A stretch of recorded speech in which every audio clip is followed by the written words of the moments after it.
Moving on, नबी सल्लल्लाहु अलैहि वसल्लम की एक हदीस आपको सुनाता हूँ. अल्लाह के नबी सल्लल्लाहु अलैहि वसल्लम ने फरमाया कि there is nothing better for two people in love than marriage. तो यस, इस्लाम इस बात की कदर करता है, इंसानी जज्बात की कदर करता है कि आपको कोई पसंद आ गया, लेकिन इस्लाम ये कहता है कि उसे हलाल तरीके से फॉलो करो, अगले पे भी रहम करो, अपने आप पे भी रहम करो, निकाह की तरफ जाओ. तो निकाह की ट्राई करना, डिफरेंट सोर्सेज से ट्राई करना, ये बहुत ज़रूरी है, चाहे आपकी उम्र छोटी है. अल्लाह ताला ने चाहा तो छोटी उम्र में भी हो जाएगा, लेकिन मसला ये भी है कि ये भी डिसाइड करना कि अगला मेरे लिए फिट है कि नहीं है. माँ बाप की अपनी एक ज़हनियत होती है, सोच होती है. आप लोग सिर्फ ये देख रहे होते हैं कि यार मुझे उससे मोहब्बत है, और वो मोहब्बत भी पता नहीं डेफिनेशन उसकी क्या आपके लिए, लेकिन चले मान लेते हैं आप ये देखते हैं मुझे अगले से मोहब्बत है या अगली से मोहब्बत है, और आप ये देख रहे होते हैं कि ये मेरे सारे क्राइटेरिया पे वो पूरी उतरती हैं, मेरी केयर भी करती हैं, या ये मेरी केयर करते हैं, या ये मुझे टाइम भी देते हैं, मेरी बातें भी सुनते हैं, वगैरह वगैरह. लेकिन माँ बाप की नज़र एक और होती है.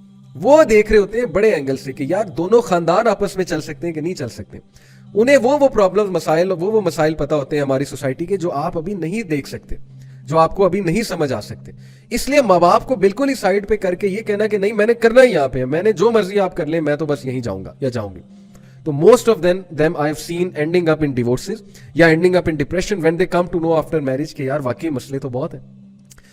वो जो शादी से पहले की शेर व शायरी और गाने गाना और एक दूसरे की केयर करना, वो सब निकल जाता है शादी के बाद, जब प्रैक्टिकल लाइफ में बंदा आता है. प्रैक्टिकल लाइफ में अगर कोई चीज़ हेल्प करती है तो वो यही 3 चीज़ें, मवद्दा, कंपैशन, मर्सी, और फिर एक दूसरे को सुकून देना.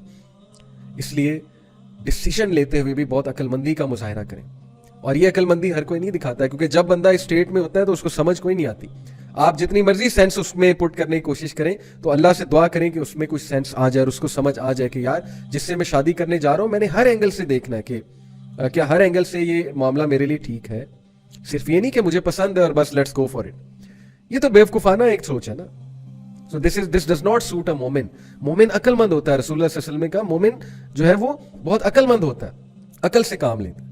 सो इस्लाम में कॉन्सेप्ट मैंने आपको बताया. अच्छा, एक और सवाल जो है वो ये उठता है कि मोहब्बत इख्तियारी है या गैर इख्तियारी है, यानी इसमें हमारा इख्तियार भी है कि नहीं है. तो मैं इब्ने कय्यम का एक ज़बरदस्त कोट आपके सामने रखता हूँ. इब्ने कय्यम ने बहुत काम किया है इश्क पे, लव पे, मोहब्बत पे. इनकी जो किताब है Duae Shafi, it is all about these matters. दिल के जो मामलात हैं, कोई पसंद आ जाए, किसी को इश्क हो जाए, वगैरह वगैरह. तो मैं आपको इनका एक कोट सुनाता हूँ. The steps that lead to infatuation are under one's control. पहले ही सेंटेंस में बात खत्म. वो चीज़ जो इन्फैटुएशन की तरफ लीड करती है वो आपके इख्तियार में है. कैसे? And what is required is to avoid them. आप उनको अवॉइड करें. कैसे? Looking, harbouring thoughts and exposing oneself to circumstances in which one may fall in love are all voluntary matters.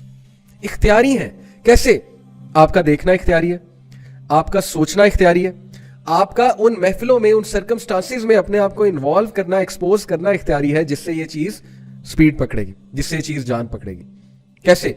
आपकी नजर किसी पे पड़ी, आपको बहुत पसंद आए या आई. नबी सल्लल्लाहु अलैहि वसल्लम ने एक सहाबी, बहुत खूबसूरत सहाबी था, I think his name was Fuzail, maybe, मुझे अभी याद नहीं आ रहा, मेरी जो मेमोरी है उसके मुताबिक ये नाम था. तो वो नबी सल्लल्लाहु अलैहि वसल्लम के साथ कैमल पे बैठे हुए थे. He was extremely handsome.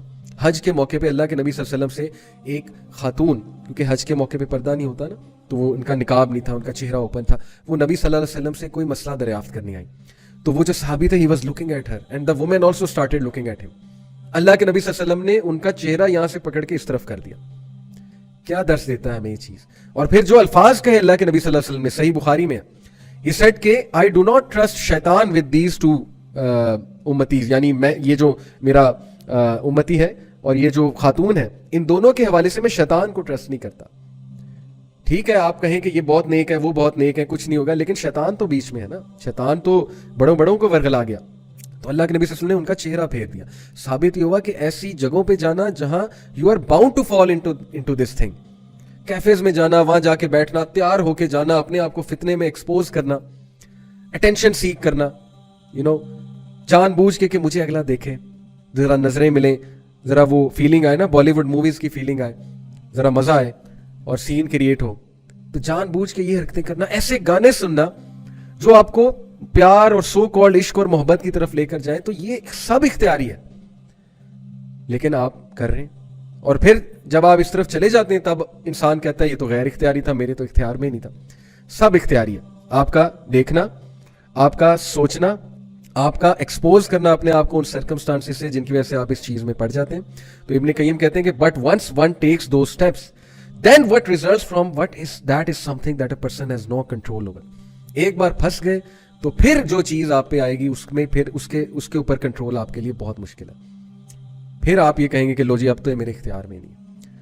تو اس لیے please take care of your gaze, starting from gaze, lower your gaze. Number 2, کوئی ویسے پسند آ جاتا ہے, اس کے بارے میں زیادہ سوچیں نا, اس کی باتوں پہ زیادہ نہ سوچیں. اگر وہ آپ کے لیے فتنہ, اس کو دیکھنا چھوڑ دیں, سیدھی سی بات ہے. اس کے ساتھ انٹریکشن چھوڑ دیں, اس کی محفل میں جانا چھوڑ دیں. اگر کوئی بہت ہی بڑی مجبوری ہے کہ اس نے آپ کے سامنے آنا ہی آنا, پھر اللہ تعالیٰ سے دعا کریں کہ اللہ میرے دل سے وہ چیز نکال دے, اگر یہ چیز میرے لیے نقصان دے. دعا کریں اللہ تعالیٰ سے. لیکن اگر یہ چیز فائدے مند ہے تو اللہ مجھے جلد یہ چیز میرے نصیب میں لکھ دے, ادروائز اللہ مجھے اس ڈیزیز سے چھٹکارا دے دے. دعا کریں, لیکن تھاٹس کو بلڈ نہ کریں, زیادہ سوچیں نہ, ان کے بارے میں نہ سوچیں, اور پھر ان سرکمسٹانسز میں اپنے آپ کو نہ ڈالیں کہ آپ لوگ سلپ ہو جائیں. تو یہ سب اختیار میں ہے برادرز اینڈ سسٹرز. ہم کیوں جان بوجھ کے اپنے آپ کو ان چیزوں میں ڈالتے ہیں؟ کیونکہ ہمیں بالی ووڈ موویز نے میسج یہ دے دیا ہے کہ عشق جو ہے وہ زندگی کا مقصد ہے. جب تک تم عشق نہیں کرو گے, کسی سے محبت نہیں کرو گے, جب تک جو ہے تمہاری زندگی میں کوئی لڑکی نہیں ہوگی بیفور میرج, تب تک نہ تو تم کول ہو, نہ تمہیں سوسائٹی ایکسیپٹ کرے گی, اور نہ ہی تم جو ہے وہ اس انسانیت کی ڈیفینیشن پہ پورے اترتے.